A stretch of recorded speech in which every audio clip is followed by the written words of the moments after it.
نفس ہے. اگر ہم نے بتایا پچھلے درسوں میں کہ نفس ہر عمل کی جڑ ہے، اور حکماء اسلامی اس نتیجے پہ پہنچے ہیں کہ وہ کہتے ہیں نفس ناطقہ یعنی یہی قلب انسان. آئیے اس کو دیکھتے ہیں کہ ڈیفرنٹ فنکشنز جو ہیں قلب کے، قرآن میں اس کو کیسے ذکر کیا گیا ہے. یہاں پر پہلا جو فنکشن ہے قلب کا وہ ہے درک کرنا اور سمجھنا. قلب کا فنکشن کیا ہے، ایک اس کی مسئولیت کیا ہے، درک کرنا اور سمجھنا. کیسے اس کو ظاہر کریں گے؟ حالانکہ ابھی عام طور پہ اگر ہم کسی کو کہیں کہ قلب سے سمجھو تو ایک تھوڑا سا چینج ہو جائے گا، کبھی لوگوں نے سنا نہیں ہے قلب سے سوچو. مگر یہاں پر قرآن اسی سوچنے سمجھنے اور درک کرنے کے معنی میں استعمال کر رہا ہے. ہم نے یہ تو سنا ہے کہ عقل سے کام لو یا عقل سے سوچو، ہم نے یہ نہیں بولا کہ قلب سے سوچو. یہاں پر اس آیہ کریمہ کو دقت سے دیکھیں کہ سورہ اعراف میں آیت نمبر ہے 179. خدا تعالیٰ فرماتا ہے کہ لَهُمْ قُلُوبٌ لَا يَفْقَهُونَ بِهَا. خدا کہتا ہے کہ ان لوگوں کے پاس دل ہیں، ان لوگوں کے لیے دل دیے گئے ہیں. لا يفقهون بها، یہ لوگ تفقہ نہیں کرتے اس دل سے. تفقہ کہتے ہیں ایک درک عمیق کو، ایک سوچنے سمجھنے کو، یعنی اس کی ڈیپتھ میں، یعنی ڈیپ نالج کو درک عمیق کہتے ہیں. یہ جو ہم کہتے ہیں فقیہ اسلامی ٹرمینالوجی میں، یہ جو ولایت فقیہ ہے یا یہ فقیہ کا جو ورڈ آتا ہے، یہ کیوں ہم کسی مرجع تقلید کو یا کسی عالم کو یا عالم کو فقیہ کیوں کہتے ہیں؟ کیونکہ یہ دین کے، اسلام کے بارے میں درک عمیق رکھتا ہے، ایک ڈیپ نالج رکھتا ہے، اسی لیے اس کو کہتے ہیں فقیہ. تو یہاں پر یہ جو قرآنی آیت بتا رہی ہے تفقہ، یعنی یہی تفقہ یعنی درک عمیق سوچنا اور درک عمیق کرنا. یہ کس کا کام ہے؟ لَهُمْ قُلُوبٌ لَا يَفْقَهُونَ بِهَا، یعنی ان لوگوں کے پاس دل ہے، اس کے ذریعے سوچتے نہیں ہیں، درک عمیق نہیں کرتے. تو ایک ہو گیا دل کا فنکشن درک کرنا اور سمجھنا. دوسرا ہے عمل تدبر، یہ بھی قلب کا کام ہے. تدبیر کرنا، تدبر کرنا، فکر، ایک عمیق تدبیر کرنا کس کا فنکشن ہے؟ دل کا. کیسے؟ یہاں پر قرآن سورہ محمد صلی اللہ علیہ وآلہ وسلم آیت نمبر 24 میں فرماتا ہے کہ افلا يتدبرون القرآن ام على قلوب اقفالها. قرآن کہہ رہا ہے کہ کیا تم لوگ تدبر نہیں کرتے قرآن میں، تدبر نہیں کرتے قرآن کے اندر. ام علی قلوب اقفالها، اقفالها قفل سے ہے، قفل کہتے ہیں تالے کو، لاک کو. قرآن کہنا یہ چاہ رہا ہے کہ کیا تم لوگ تدبر نہیں کرتے قرآن میں، دل تم لوگوں کے لاکڈ ہیں. تو یعنی یہ دل کا اور قلب کا فنکشن بتا رہا ہے کہ تدبر یہ بھی ایک ذمہ داری ہے قلب کی. تدبر در قرآن، یعنی قرآن اگر ہدایت کی کتاب ہے انسان کے لیے تو تدبر تمام زندگی کے ان حادثات کو، واقعات کو، ڈیفرنٹ بخشوں کو اور ڈپارٹمنٹس کو اپنی لپیٹ میں لیے ہوئے. تدبر یعنی تدبر قرآن میں، قرآن ہدایت کی کتاب ہے انسان کے لیے، تو انسان کی پرائیویٹ زندگی، انڈیویجول زندگی، سماجی سوشل زندگی، ہر زندگی کا شعبہ ہدایت قرآن کے اندر ہے. اور خدا ہم سے کہہ رہا ہے کہ یتدبرون القرآن، کہ آپ قرآن میں تدبر کیوں نہیں کرتے، تدبیر کیوں نہیں کرتے، یعنی قرآن کو آئین زندگی کے طور پہ کیوں نہیں لیتے. یہاں پر یہ معنی ہے تدبر در قرآن کا، یعنی اپنی زندگیوں میں ہدایت لینی قرآن سے لو، اپنی زندگی کے اسٹینڈرڈز اور اپنے کچھ کرائیٹیریاز اور پیرامیٹرز بنانے ہیں تو قرآن سے پوچھو. اپنی شخصیت کسی مقام پہ پہنچانی ہے اچھی، اور بالا ترین، عالی ترین اور متعالی ترین، تو قرآن سے اس کا اسٹینڈرڈ پوچھو، یعنی تدبر کرو قرآن میں، اور قرآن میں جو دیا گیا ہے وہ لو، اور جس سے روکا ہے اس سے رک جاؤ۔ اس کے بعد ہے ادراک حضوری۔ ادراک حضوری، ادراک شہودی بھی قلب کا کام ہے، یہی قلب غیر مادی۔ کیسے ہم ثابت کریں کہ اسلامی تعلیمات میں قلب کا کام ہے ادراک شہودی؟ کیسے؟ اس آیت کی طرف توجہ کریں کہ سورہ حج میں آیت نمبر 46 ہے کہ خدا فرماتا ہے کہ فَإِنَّهَا لَا تَعْمَى الْأَبْصَارُ وَلَكِنْ تَعْمَى الْقُلُوبُ۔ خدا کہہ رہا ہے کہ بے شک ان کے یہ جو آنکھیں ہیں، سر کی آنکھیں، یہ جو ابصار ہیں، یہ جو دیکھنے کی ان کو قوت دی گئی ہے، یہ اندھی نہیں ہے، ان کے دل اندھے ہیں۔ دل یہ حقیقت کو دیکھ نہیں پا رہے ہیں، یہ اس نور محمدی صلی اللہ علیہ وآلہ وسلم کو جج نہیں کر پا رہے ہیں، کیونکہ ان کے دل اندھے ہیں۔ ادراک شہودی اور ادراک حضوری نہیں ہے، ان لوگوں کے دل اندھے ہیں کہ یہ علی ابن ابی طالب علیہ السلام کی ذات کو ادراک اور درک نہیں کر پا رہے ہیں۔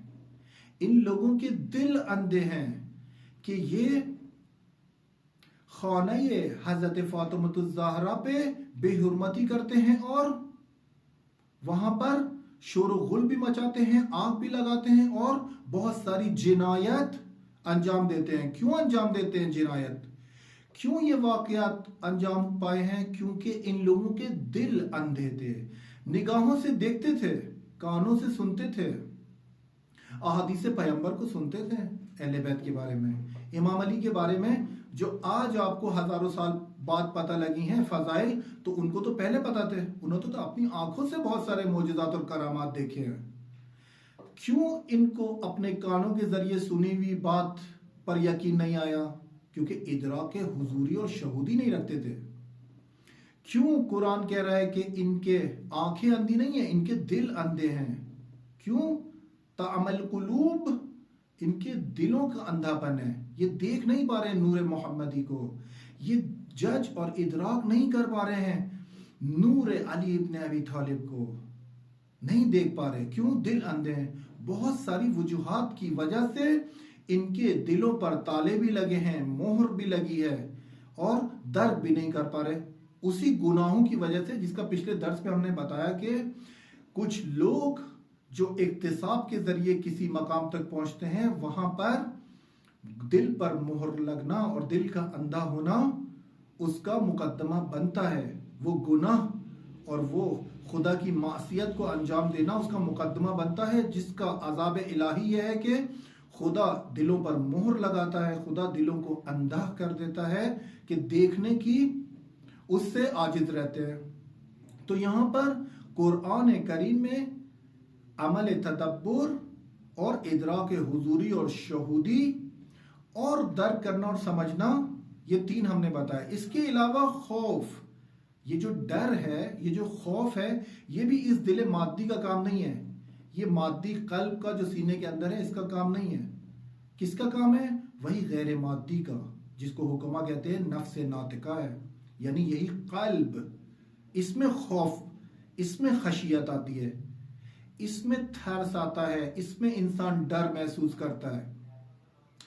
کیونکہ ہم نے جیسے مثال دی کہ اگر یہ ساری چیزیں مادی ہوتی تو کسی رپورٹ میں، کسی آپ کو دل کا چیک اپ کرنے سے یہ رپورٹس میں آ جاتی کہ آپ کے دل میں یہ بیماریاں ہیں، کیونکہ دل کی بیماری اور دل کی وہ روحانی اور نفسانی امراض جو قرآن ہمیں مفہوم بتا رہا ہے، وہ آپ نہیں جان سکتے، نہ سائیکالوجی ہمیں بتا سکتی ہے۔ سائیکالوجی نے دل پر اور قلب پر ڈسکشن ہی نہیں کی، میڈیکل سائنس نے کی، مگر میڈیکل سائنس کا کام یہ نہیں ہے کہ آپ کو بتائے کہ ہم یہ جو قلب کو کھول کے بیٹھے ہیں، ہم یہ آپ کے دل کی شریانوں کو کولیسٹرول سے، چربی سے پاک کرتے ہیں، دوبارہ انسان کو زندگی بخشتے ہیں۔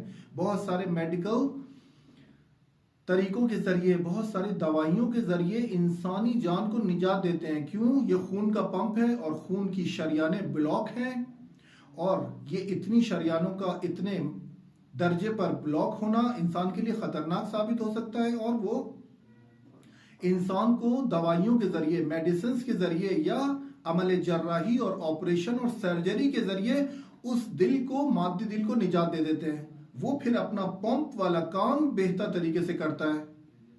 مگر آج تک میڈیکل سائنس یا دل کے متخصص نے کبھی آپ کو یہ بتایا ہے کہ آپ کے دل میں مثلا ادراک کی بیماری ہے، یا آپ کے دل میں سوچنے سمجھنے کی صلاحیت کم ہے، یا آپ کی فلانا شریان منافقت بند ہے، یا آپ کے دل میں وہ والے گناہوں کی شریان کی کولیسٹرول کی لیول بہت بڑا ہوا ہے؟ نہیں بتاتے نا، کیونکہ مادی ہے، میڈیکل سائنس مادی ہے۔ کس کا کام ہے یہ بتانا؟ یہ کام ہے قرآن کا۔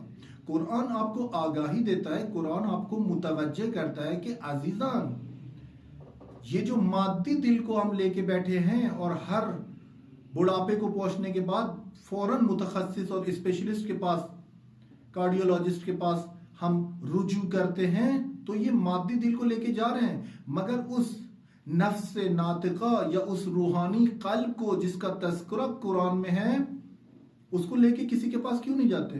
کس کے پاس جائے اس کو چیک کرائے کہ ہمارے دل میں بیماریاں اور نفسانی بیماریاں ہیں کہ نہیں، ادراکی بیماریاں ہیں یا نہیں، تفکراتی تدبر والی بیماریاں ہیں یا نہیں، سوچنے سمجھنے کی قابلیت ہمارے دل میں ہے یا نہیں، کس کے پاس لے کے جائیں گے؟ واقعیت تو موجود ہے، مفاہیم تو موجود ہیں، مگر اس پہ ڈسکشن ہے نہیں، کسی نے ہمیں متوجہ کیا نہیں۔ کوئی آپ کو کہتا ہے کہ اپنے دل کا وہ غیر مادی والے کا چیک اپ کراؤ، بہت ساری نشانیوں کے ذریعے انسان کی رفتار اور بیہیویئر کے ذریعے اور اس کے زندگی کے گزارنے کے طریقے اس سے مشخص ہے کہ اس کے قلب میں کون کون سی نفسانی اور روحی اور اخلاقی بیماریاں ہیں۔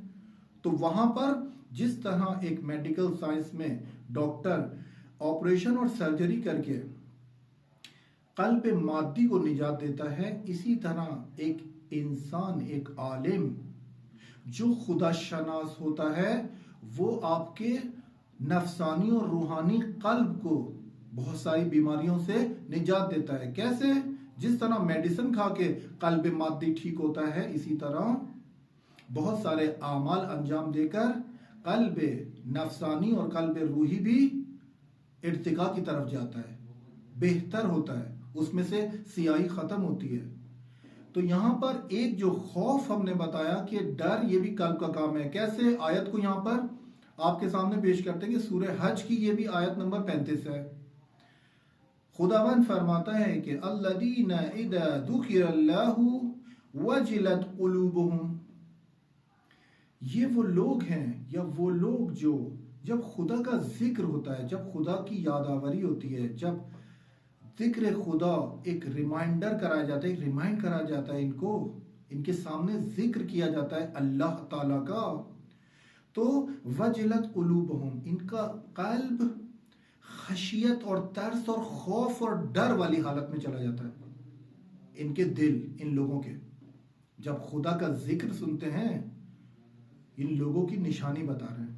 کچھ لوگ ہیں ان کی نشانی ہے کہ کیا ہے، جب ان کے سامنے آپ خدا کا تذکرہ کریں گے تو ان کی دل کی حالت خشیت والی ہوگی، ان کی دل کی حالت ترس اور خوف اور ڈر والی ہوگی۔ اور یہ ڈر کس کا خاصہ ہے؟ فنکشن ہے قلب کا، قرآن کی آیت کی روح سے۔ یہاں پر جو خوف اور ڈر ہے، ہم نے یہ بہت دیکھا ہے کہ انسان جب خوف کے عالم میں ہوتا ہے، ڈر کے عالم میں ہوتا ہے، تو وہ اپنے بیہیویئر اور رفتار کو غیر عادی کر لیتا ہے۔ ممکن ہے وہ پرخاشگری کرے، ممکن ہے وہ ایگریشن کا مظاہرہ کرے۔ یہ مظاہرہ ایگریشن خاص شرائط میں سائنس ہوتے ہیں خوف اور ڈر کے، یا ایک انسان ایک حرکت کو انجام دیتا ہے، سڈن ایک حرکت انجام دیتا ہے، اور وہ بھی کہاں سے آیا ہے؟ نشانی ہے ڈر کی، خوف کی۔ اور یہی خدا، اس کا کام کیا ہے کہ کافروں کے دل میں مسلمانوں کا خوف، یا بے ایمانوں کے دلوں میں ایمان والوں کا اور مومنین کا خوف بٹھا دیتا ہے۔ یہی دل کا فنکشن ہے نا، قلب کا فنکشن ہے۔ کیسے؟ یعنی یہی جو خوف ہے، اس کے بارے میں آیت کو دیکھیں، خداوند فرماتا ہے کہ سنلقی فی قلوب الذین کفروا الرعب. اس آیت کو دیکھیں، یہ جو رعب ہے جس کو پاکستان میں روب و دبدبا کہتے ہیں، حالانکہ عین کو تلفظ صحیح نہیں کرتے، حالانکہ فارسی میں بھی عین کا تلفظ الف یا حمزہ سے ہی کرتے ہیں. یہ جو ہم عام طور پہ کہتے ہیں کہ اس شخصیت کا روب و دبدبا بہت ہے، یہ جو روب ہے یہ رعب ہے، بیچ میں عین ہے جو قرآن میں استعمال ہوا ہے. یہاں پر خدا فرما رہا ہے کہ ہم بہت جلد فی قلوب الذین کفروا، یہ جو کافر ہیں، یہ جو خدا پر ایمان نہیں رکھتے اور یہ جو حد سے تجاوز کرتے ہیں اور یہ جو خدا کی شریعت کے اندر زندگی نہیں گزارتے، ہم کیا کریں گے؟ ہم فی قلوب، ہم ان کے دلوں میں رعب ڈالیں گے. کس کا رعب ڈالیں گے؟ مسلمانوں کا کہ ڈرو. دلوں میں رعب ڈالنا دل کا فنکشن ہے، دل میں رعب ڈالا جاتا ہے، دل میں رعب ڈالا جاتا ہے. قلب میں فنکشن جو ہے قلب کا وہ کیا ہے؟ ایک خوف اور ترس، یعنی یہی رعب.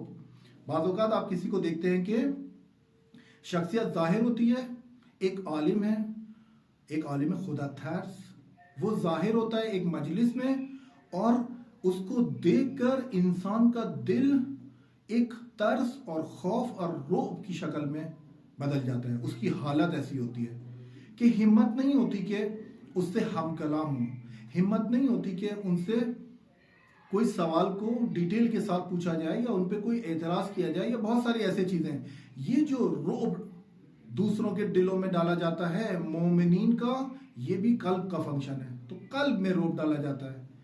یہاں پر ڈیفرنٹ قسم کے موضوعات، مثلا نفرت، محبت و مودت، غیظ و غضب، فیلنگز اور ایموشنز، احساس و عواطف، یہ ساری چیزیں قلب کا کام ہے عزیزاں. جب ہم نے کہا کہ یہ ساری چیزیں قلب کا کام ہے، قلب ان سارے فنکشنز کو، قلب سارا ان فنکشن کو چلاتا ہے. جب یہ قلب چلاتا ہے تو پھر ہمیں قلب کی طرف متوجہ ہونا ہے. یہ قلب غیر مادی اور قلب روحی اور نہ دکھنے والا قلب، اس کو جو دل کہتے ہیں جو سینے کے اندر ہے، اس کو اعزازی طور پر دل کہتے ہیں. یعنی کیونکہ قلب مرکز ہے، وہ قلب غیر مادی.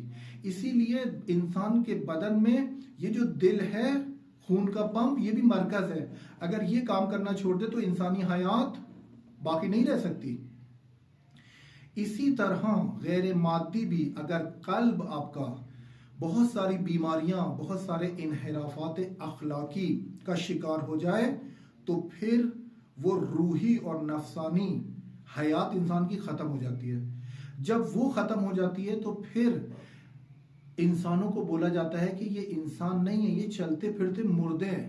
مثال کے طور پہ پیغمبر اکرم کو بھی قرآن میں بعض اوقات آیات کے ذریعے، وحی کے ذریعے فرمایا جاتا تھا کہ آپ مردوں کو نہیں سنا سکتے اپنا کلام، مردوں کو. حالانکہ پیغمبر اکرم یہاں پر تبلیغ کر رہے ہیں زندوں پر، تبلیغ کر رہے ہیں انسانوں پر جو زندہ ہیں، سانس لے رہے ہیں، دل ان کا دھڑک رہا ہے، کھاتے پیتے ہیں. مگر قرآن کہہ رہا ہے کہ آپ مردوں کو تو نہیں سنا سکتے اپنی بات.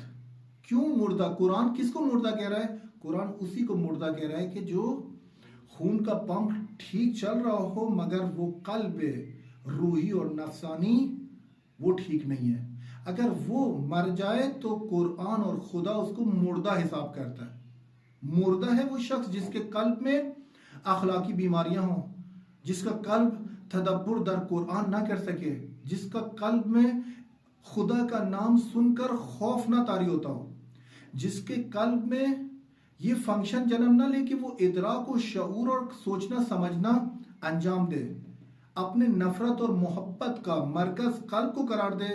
بس یہاں پر قلب کو بہت زیادہ اہمیت دی ہے. بہت ساری دعاؤں میں آپ دیکھیں گے کہ ہم دعائیں مانگتے ہیں، قرآنی دعائیں ہیں، بہت ساری اہل بیت علیہ السلام کی تعلیم کردہ دعائیں ہیں، اور اس میں قلب کے لیے دعا مانگ رہے ہیں عزیزان. نہ کہ یہ قلب کے خدایا مجھے مثال کے طور پہ کولیسٹرول کی بیماری نہ ہو یا مجھے ہارٹ اٹیک نہ ہو، اس کے لیے تو دعا نہیں مانگتے عزیزان. کس کے لیے دعا مانگتے ہیں؟ یہ جو دعا ہے ثبت قلبی علی دینک، یہ مجھے خدایا مجھے اپنے دین پر ثابت قدم رکھ، میرے دل کو ثبت قلبی۔ جب انفرادی طور پہ نماز کوئی پڑھتا ہے تو کہتا ہے ثبت قلبی علی دینک، اور جب جماعت کے ساتھ پیش امام اس دعا کو پڑھتا ہے تو کیا کہتا ہے؟ ثبت قلوبنا علی دینک، ہمارے دلوں کو ثابت رکھ، کس پر؟ اپنے دین پر، اپنی شریعت پر، اپنی فرما روائی پر ثابت قدم رکھ ہمارے دل کو۔ تو یہ دل کے لیے دعا مانگ رہے ہیں، کیوں؟ منبع وہیں پر ہے۔ یہ جو کجی اور انحراف اور یہ ٹیڑھا پن جو دل میں آتا ہے، یا قرآن میں ختم اللہ علی قلوب، یہ کیا ہے؟ خدا نے مہر لگا دی ہے کافروں کے دلوں پر کہ وہ سوچنے سمجھنے کی صلاحیت نہیں رکھتے، مہر لگا دی ہے۔ تو اگر یہ مادی ہے تو پھر کسی دل کے اسپیشلسٹ سے پوچھیں کہ سر مجھے اپنا چیک اپ کروانا ہے، یہی آپ کے میڈیکل ڈاکٹر جن کے پاس آپ رجوع کرتے ہیں کہ میرے دل میں درد ہو رہا ہے یا کولیسٹرول میرا بڑھا ہوا ہے، دیکھیں مجھے میرے دل میں، جب آپ اوپن ہارٹ سرجری کریں تو کائنڈلی یہ چیک کر لیجئے کہ میرے دل میں مہر لگی ہوئی ہے یا نہیں، میرا دل ٹیڑھا ہے یا نہیں، میرے دل میں کجی ہے یا نہیں، انحرافات اخلاقی کتنے ہیں، خوف کتنا ہے، کتنی مقدار کتنی پرسنٹیج میں خوف ہے، میرا دل زندہ ہے یا مردہ ہے، نہیں پوچھتے، مادی ہے، مادی چیز پوچھیں گے وہ مادی چیز آپ کو بتا دے گا۔ ہمارا مقصد یہاں پر آگاہی اور شناخت دینا ہے لوگوں کو کہ متوجہ ہو جائیں اس قلب کی طرف جس کا تذکرہ قرآن میں ہے۔ قرآن آپ کی حیات ہے، آپ کی ہدایت ہے، اور آئین زندگی کے طور پہ لے قرآن کو۔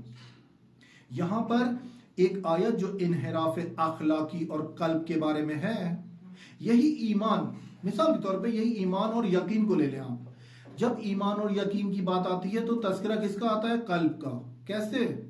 ایمان کہاں جاتا ہے؟ قلب میں۔ یقین کہاں پیدا ہوتا ہے؟ قلب میں۔ وہی قلب نفسانی، وہی قلب غیر مادی، وہی قلب ماورائے طبیعی، قلب غیر مادی ہے۔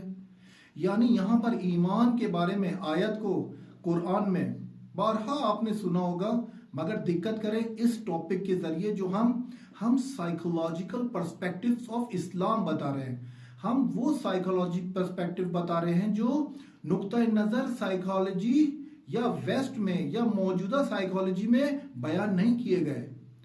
انہوں نے بیان کیا انسان کے لیے ضروری ہے عقل سے کام لینا، انہوں نے بیان کیا انسان کے لیے ضروری ہے آگاہی حاصل کرنا، مگر انہوں نے ساتھ یہ بیان کیا کہ تمام تر یہ چیزیں مادی لذتوں کے لیے اس کا حصول ہے۔ ہم یہاں پر آ کے کہہ رہے ہیں کہ قرآن جب آیا ہے تو اس نے اپنا نقطہ نظر دیا ہے، اسلام جب آیا ہے تو اس نے آگاہی اور شناخت میں نقطہ نظر بیان کیا ہے، اور یہ نقطہ نظر بیان کرنا بتا رہا ہے کہ یہ بھی مہم ہے، اور مہم طرز مادی ہے، مادی سے زیادہ مہم ہے ماورائے طبیعی، میٹا فزیکل زیادہ مہم ہے فزیکل چیزوں سے۔ یہاں پر یہ آیت کو دقت کریں کہ خداوند فرماتا ہے کہ قالت الاعراب آمنا، یہ اعراب پیغمبر اکرم صلی اللہ علیہ وآلہ وسلم کے پاس تشریف لاتے تھے، موجود ہوتے تھے اور کہتے تھے آمنا، ہم ایمان لائے، یہ کہتے تھے ہم ایمان لائے آپ پر۔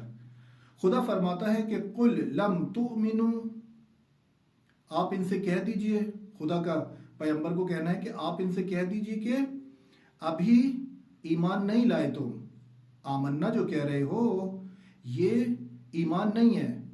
قل لم تؤمنوا، تم ایمان نہیں لائے تم لوگ، ولکن قولوا اسلمنا، اس کے بجائے تم لوگ کہو کہ ہم مسلمان ہو گئے، ہم تسلیم ہو گئے، ہم اسلام لے آئے۔ قولوا اسلمنا، ہم لوگ اسلام لے آئے، تسلیم ہو گئے، نہ کہ ایمان لے آئے، نہ کہ مومن ہو گئے۔ وَلَمَّا يَدْخُلِ الْإِيمَانُ فِي قُلُوبِكُمْ، یہ جو قلوبکم ہے یہی ہمارا ٹاپک ہے۔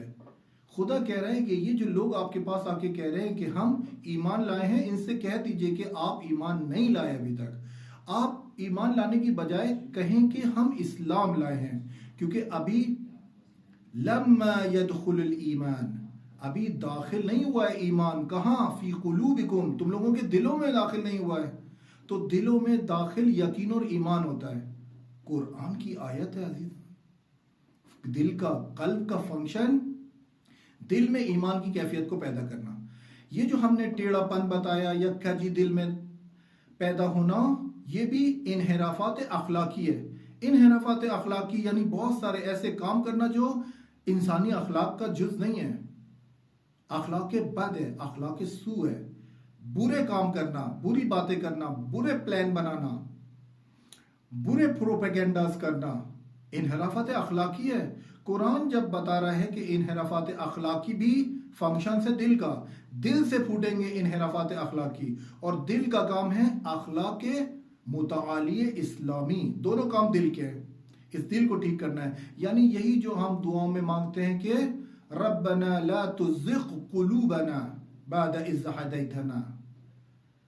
کیا کہہ رہے ہیں خدا کو؟ خدا سے کہہ رہے ہیں کہ زیغ، ہمارے دل کو ٹیڑھا نہ کر.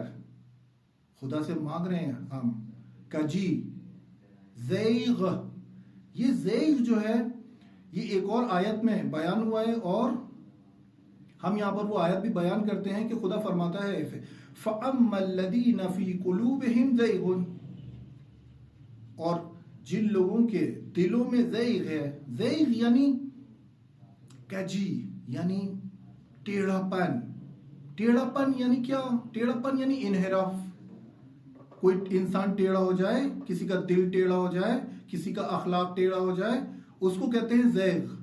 جب زیغ دل کے بارے میں استعمال ہوتا ہے تو اس کو کہتے ہیں انحرافات اخلاقی کا شکار ہوا ہے وہ شخص. فی قلوبہم زیغ فیتبعون ما تشابہ من. یہ آیت آئی ہے ان لوگوں کے لیے کہ جن کے دل ٹیڑھے ہیں، جن کے دلوں میں زیغ ہے. یہ کیا کرتے ہیں کہ یہ جو متشابہات آیات ہیں ان کو زیادہ فوکس کرتے ہیں. یہ تو آیات متشابہات ہیں قرآن میں، محکمات کو چھوڑ دیتے ہیں. وہ جو خدا ترس ہیں، وہ جو ایمان والے ہیں، وہ آیات محکم کو لیتے ہیں. مگر یہ جن کے دلوں میں زیغ ہے اور ٹیڑھا پن ہے، یعنی انحرافات اخلاقی کا شکار ہیں، یہ قرآن کے اس آیات متشابہات کے گروپ کو لے لیتے ہیں اور استعمال کرتے ہیں. یعنی ایک شخص کو آپ دیکھیں کہ احادیث کے منبع میں جائے گا اور تواتر کے ساتھ، صحیح السند کے ساتھ جو صحیح حدیث ہے اس کو الگ کر دے گا، اور وہ سارے جو ضعیف حدیثوں کے مطالب ہیں وہ بیان کرے گا. اس کو کیا کہتے ہیں؟ اس کو کہتے ہیں اس شاعر کا دل ٹیڑھا ہو چکا ہے. یہ جو شاعر ہے، ہمیں جو نصیب ہوئے ہیں پاکستانی اردو ہندی معاشروں میں، آپ ان کی زیادہ تر اشعار اور منبع ان کا دیکھیں گے کہ ضعیف روایات ہیں. اہل بیت کے بارے میں ہوں، دشمنان اہل بیت کے بارے میں ہوں، تاریخ کے بارے میں ہوں، فضائل اہل بیت کے بارے میں ہوں، اور بہت زیادہ انحرافات عقائدی کے بارے میں. آپ دیکھیں گے کہ زیادہ تر ان کا فوکس کس پہ ہوتا ہے؟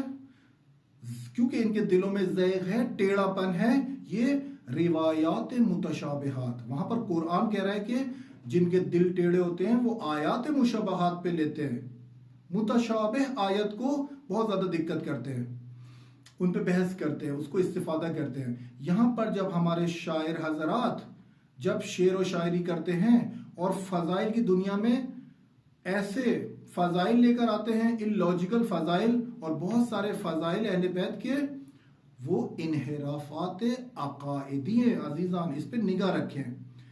ہر شاعر کا شعر قابل قبول نہیں ہونا چاہیے. انحراف ہے اس میں، منحرف ہے. کیوں؟ کیونکہ ممکن ہے اس کا دل ٹیڑھا ہو، اس شاعر کا، یہ جس نے پرووائڈ کیا ہے، اس کے دل میں زیغ ہو، اور اس نے روایات اور احادیث ضعیف سے استفادہ کر کے یہ شعر و شاعری اور یہ فضائل کا منبع بنایا ہو اور ہمارے سامنے پیش کیا ہے، جس پر ہم واہ واہ بھی کرتے ہیں. تو اس بات پہ فوکس کریں کہ زیغ دل میں ہوتا ہے، کجی دل میں ہوتی ہے. اس کے بارے میں ایک اور آیت ہے اور وہ کنٹروورسی ہے، مگر اس کو بیان کر دیں گے کہ وہ بھی دل سے ریلیٹڈ ہے، کہ موضوع کا حق ادا ہو جائے اور ہمارا عقیدہ بھی ظاہر ہو جائے کہ ڈرتے ہم صرف خدا سے ہیں اور کسی سے نہیں. یہاں پر اپنے مطلب کو ظاہر کرنے کے لیے ایک آیت کو پیش کر رہے ہیں اور اس کے پیچھے واقعہ ہے، اور واقعہ بہت لوگ یا کم سے کم جو دینی تعلیمات یا اسلامی حادثات اور تاریخ سے وابستہ ہیں وہ اس واقعے کو جانتے ہیں۔ قلب پہ بات کر رہے ہیں ہم لوگ، تو یہاں پر آیت قرآنی ہے ان تتوبا الی اللہ فقد صغت قلوبکما۔ یہاں پر یہ آیات سورہ تحریم کی آیات ہیں۔ سورہ تحریم یہاں پر اس کا ٹوٹل مدہ بیان نہیں کریں گے، مگر یہ آیات آئی ہے دو پیغمبر اکرم صلی اللہ علیہ وآلہ وسلم کی بیویوں کے بارے میں، دو بیویوں کے بارے میں۔ کیسے دو بیویاں ہیں؟ کیونکہ یہاں پر ان تتوبا، یہ جو بے کے بعد الف ہے، یہ الف بتا رہا ہے کہ بات ہو رہی ہے، مخاطب سامنے جو ہیں وہ دو ہیں، اور ضمیر کما جو آخری میں ہے کہ فقط صغت قلوبکما، ضمیر ہے دو لوگوں کا، کم جم ہے، کما ہے مثنی، ضمیر ہے مثنی کا، یعنی بات جو ہو رہی ہے وہ دو سے ہو رہی ہے۔ کہہ رہا ہے قرآن کے اگر تم دونوں اللہ سے توبہ کر لو، ان تتوبا الی اللہ، اللہ سے توبہ کر لو تم لوگ، تو یہ تمہارے لیے زیادہ بہتر ہے، تم دونوں کے لیے۔ فقد، کیونکہ بلا شک و شبہ، فور شور، یہ جو قد ہے اس کو کہتے ہیں بے شک، فور شور۔ صغت قلوبکما، یہ جو صغت ہے یہ بھی ایک دل کی حالت ہے جو انحراف اخلاقی اور بی ایمانی والی کیفیت ہے۔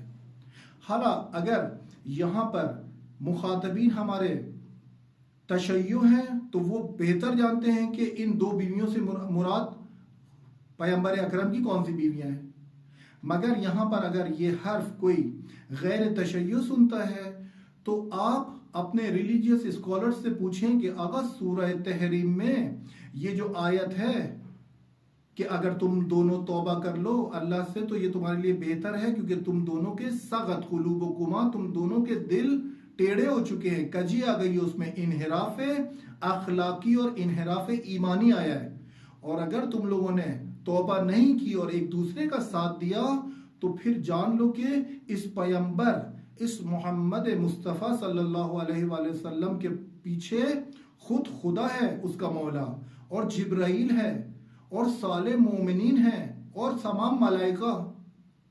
یہ سورہ تحریم میں ابتدائی آیات میں، اس کا جا کے مطالعہ کریں، نیٹ پہ سرچ کریں سورہ تحریم کی اوائل کی آیات کو پڑھیں اور اس میں دیکھیں گے قلب کے بارے میں یہ آیت ہے یا نہیں، اور جس مفسر نے بھی، جس مترجم نے بھی اس کا ترجمہ کیا ہے آپ کو، وہ ترجمہ آپ کو کیا بتا رہا ہے۔ اور حتماً و حتماً اپنے ریلیجیس اسکالر سے پوچھیں کہ یہ جو ہمیں آپ نے سبق سکھائے ہیں کہ نبی کی بیویاں ہماری مائیں ہیں اور ماؤں کا احترام واجب ہے، اور کوئی اس کو کچھ کہے تو اس کا قتل واجب ہے، اور اس طرح کے کر کے جو تفرقہ بازی پھیلاتے ہیں، تو یہ اپنے علماء سے پوچھیں کہ یہ دو بیویاں خدا کے واسطے ہمیں بتا دو کون سی ہیں۔ ہمیں تو پتہ ہے، ہم نہیں بتا رہے یہاں پر، یہ آپ کے لیے ایک کنجکاوی اور تجسس کی کیفیت قائم رہے کہ آپ اپنے علماء سے پوچھیں کہ یہ دو بیویاں کون ہیں جن کے دل ٹیڑے ہو گئے اور جس کے بارے میں خدا شدید رد عمل دکھا رہا ہے، اور پھر کہہ رہا ہے کہ ایک دوسرے کی اتنی حمایت نہ کرو، اگر ایک دوسرے کی حمایت کی تم دونوں بیویوں نے تو پھر خدا اور جبرائیل اور صالح مومنین اور تمام ملائکہ میرے پیغمبر کے پیچھے ہیں، ان کے گروپ میں، یعنی کچھ ایسا سنجیدہ واقعہ پیش آیا ہے، اور یہ ہمارے لیے ہدایت ہے۔ انسان کیسے ہدایت پاتا ہے؟ انسان ہدایت پاتا ہے عزیزان، انسان ہدایت پاتا ہے تجسس سے اور تحمل سے، کیونکہ جب آپ تحقیق کرتے ہیں، کوئی سوال کرتے ہیں، تو ضروری نہیں ہے کہ جواب آگے سے جو آئے وہ آپ کے اسٹینڈرڈ کے مطابق ہو، یا وہ آپ کے عقیدے اور محبتیں جو ہمارے دلوں میں ہیں ان کے مطابق ہو۔ تو اپنے آپ کا تحمل اپنا زیادہ بڑھائیں، اپنے آپ کی تحقیق کا مرحلہ، تجسس کا مرحلہ زیادہ بڑھائیں، تاکہ صرف یہی آیات نہیں، تمام قرآن کی آیات اور اس کے پیچھے جو حوادث ہیں اس کو سوچنے سمجھنے کے ساتھ درک کریں اور کسی حقائق تک پہنچیں۔ اسی کو آگاہی اور شناخت کہتے ہیں۔ ڈرے نہیں، خوف نہ کھائیں کہ ہم جب سوال کریں گے تو ہمیں خوف آئے گا، کیونکہ ہمیں ممکن ہے کچھ زیادہ کچھ کرنا پڑ جائے، کوئی عمل انجام دینا پڑ جائے، تو ہم یہاں پر آپ لوگوں سے درخواست کر رہے ہیں کہ ہر قرآنی آیات کو جب پڑھیں تو ایک آیت کو پڑھیں اور آپ کی سمجھ میں آنا چاہیے کہ کم سے کم اس کا ہماری زندگیوں میں کیا تعلق ہے، ہمارے لیے اس آیت سے کیا ہدایت ہے، شان نزول اس کا کیا تھا، اور کون کون کہہ رہا ہے کہ یہ آیت کس کس کے بارے میں نازل ہوئی ہے، تاکہ آپ کو ایک ڈائمنشنز ملے۔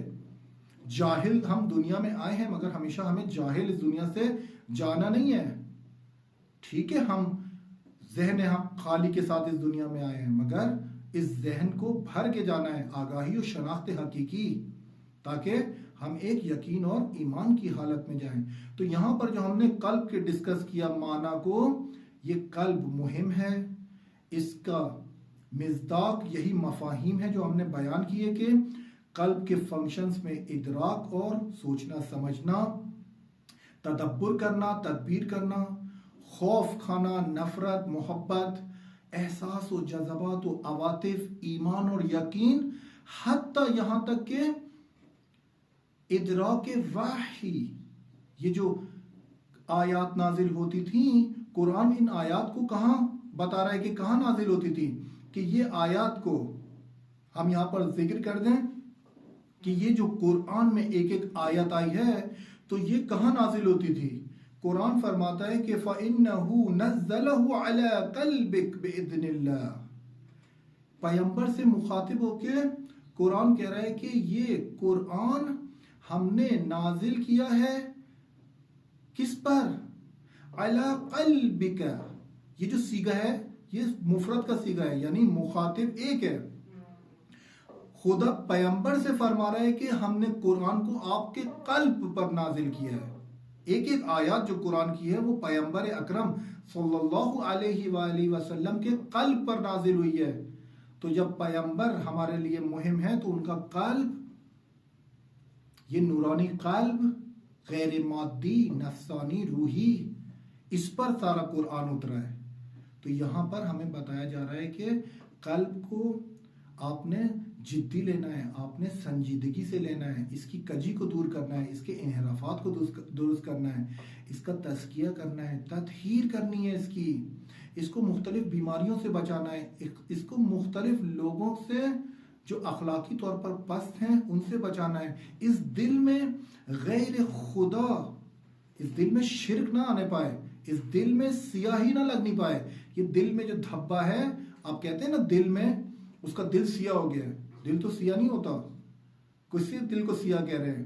یہ جو دل پر مثال کے طور پہ وہ کہتے ہیں کہ ایک گناہ کرے تو ایک ڈاٹ لگتا ہے اور پھر گناہ کرتے کرتے کرتے وہ دل سیاہ ہو جاتا ہے، یہ دل مادی نہیں ہے، یہ دل وہی قلب ہے جو قرآن مفاہیم میں ہمیں بتا رہا ہے۔ تو ہم اس کو بہتر طریقے سے سمجھیں، اس کو احسن طریقے سے سمجھیں اور اس پر اپنی زندگی کا دار و مدار، کم سے کم اپنی آگاہی اور شناخت کا دار و مدار رکھیں، اور قلب کے ذریعے تدبر کریں، قلب کے ذریعے سوچیں سمجھیں، قلب کے ذریعے بہت سارے احساس و عواطف کو جج کریں، مقایسہ کریں، کمپیریزن کریں کہ ہم درست انجام دے رہے ہیں یا غلط، اور اسی قلب کو ثابت قدم رکھیں اللہ تعالیٰ کے دین پر اور وہ شریعت محمدی صلی اللہ علیہ وآلہ وسلم اور تعلیمات اہل بیت علیہ السلام۔